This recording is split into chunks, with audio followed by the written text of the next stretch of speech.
John.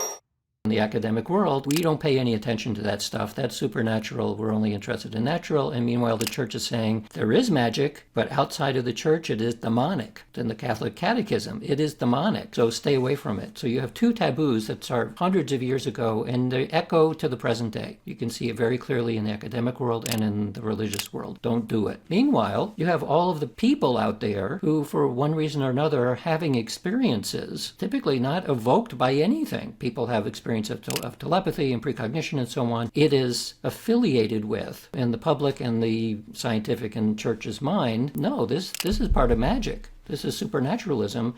Because from a scientific perspective, philosophical assumptions that are used within science don't know how to explain it. And if something is not easily explained within science, there's two ways of dealing with it. One is that it's heaped a huge amount of criticism on it, saying it cannot be, literally impossible, or it says we're going to ignore that now and you should ignore it too because it's not science. I've actually had articles describing experiments that we've done submitted to journals that are rejected, not because they found any flaws, but because they said this isn't science. I'm using scientific methods with the same techniques and everything. What?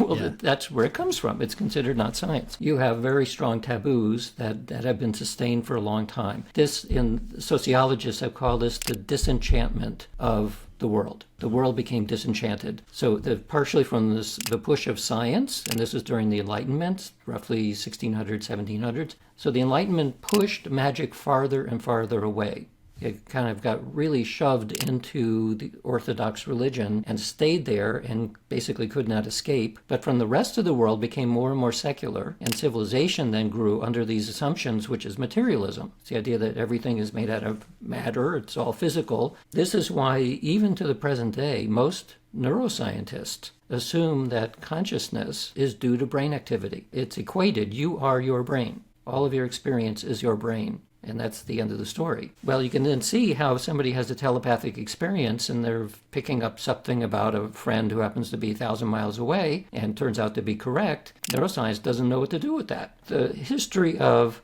skepticism in this field, it goes through different phases. The current phase of skepticism is, yes, the evidence looks okay and it seems to be repeatable and all that, but it's impossible. Because it's impossible, we simply won't accept it. That is literally now the way that skeptics respond. That is impossible, therefore there must be something wrong, even though we can't specify what it is.